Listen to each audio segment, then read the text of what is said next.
आणि हे अगदी काही हे गीत बनवताना आनंद नाही होते, दुःखच होतंय. म्हणजे मला दीपकनं सांगितलं की आई ही घटना अशी अशी झाली आणि 3 मुली होत्या. लगे लय दुःख वाटलं जीवाला, लगे लय वाईट वाटलं. असं नाही करायला पाहिजे मुलींना. मंडळी नमस्कार.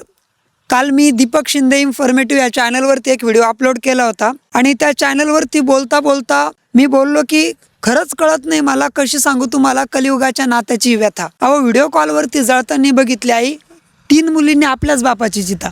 कारण आपण म्हणतो ना मुलापेक्षा मुलगी बरी आणि दोन्ही कुळाचा उद्धार करी. परंतु सोनीपत या ठिकाणी अशी एक दुर्दैवी घटना घडली.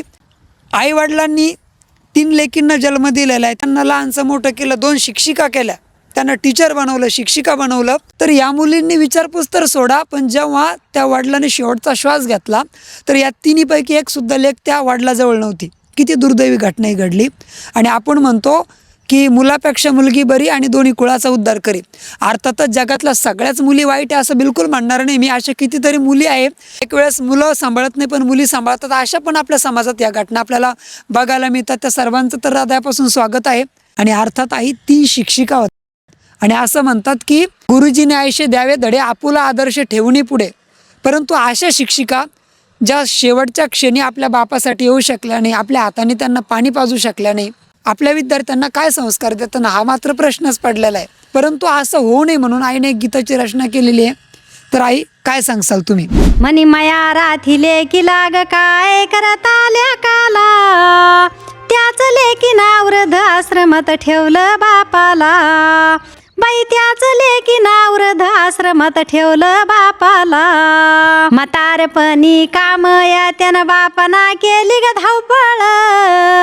म्हातारपणी काम या त्यानं बापाना केली धावपळ.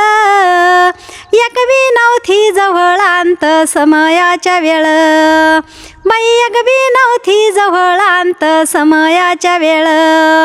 धन पैशाच्या पडून लोभी ग नाही राहिली माया. बाई धन पैशाच्या पडून लोभीन नाही राहिली माया. शेवटच्या शानाला ग नाही ना आल्या तोंड पाया. बाई शेवटच्या शानाला ग नाही ना आल्या तोंड पाया. कपड्याचा ग व्यवसाय करून लहानच्या मोठ्या केल्या. आणि त्या बापाला ह्या ग लेकी किती निष्ठुर झाल्या. जन्म देऊन त्या बापाला ग किती निष्ठुर झाल्या. अग जनलोकाला पुसू लागल्यानं दुःख नव्हतं मनात. द्या म्हणे अग्नी दहन आम्ही पाथो फोनात. द्या म्हणे अग्नी दहन आम्ही पाथो फोनात. कलियुगाचं वारग गेलं बदलून जग. अन नाही राहिली मया ग जनसार पैशाच्या माग. बाई नाही राहिली मयान जनसार पैशाच्या माग.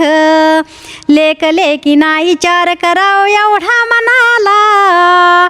बाई लेक लेकीना विचार कराव एवढा मनाला. अन वृद्धाश्रमाचा वेळ येऊ नाही ना कोणाला. बाई वृद्धाश्रमाचा वेळ येऊ नाही ग कोणाला. म्हणजे मी या गीतातून एवढंच म्हणेन का मुलगा असू का मुलगी असू, पण आपल्या आईवडिलाला अशी वाईट वेळ यायला नाही पाहिजे. आणि 3 मुली होत्या, तर 3 मुली असून सनी मला असं म्हणायचं का त्या वडिलाची एखांदील तरी माया यायला पाहिजे होती. आणि एखांदीनं तरी शेवटच्या क्षणाला निदान तोंड पाव म्हणून सनी असं विचार व्हायला पाहिजे होती त्या मुलीची. म्हणजे एवढं काय त्या बापाना जन्म द्याला, मग एवढं काय वाईट केलं असं. मला सुद्धा 4 मुली. तुमच्या मुली तर किती जीव लावतात. हा, माझ्या मुली तर लय जीव लावतात.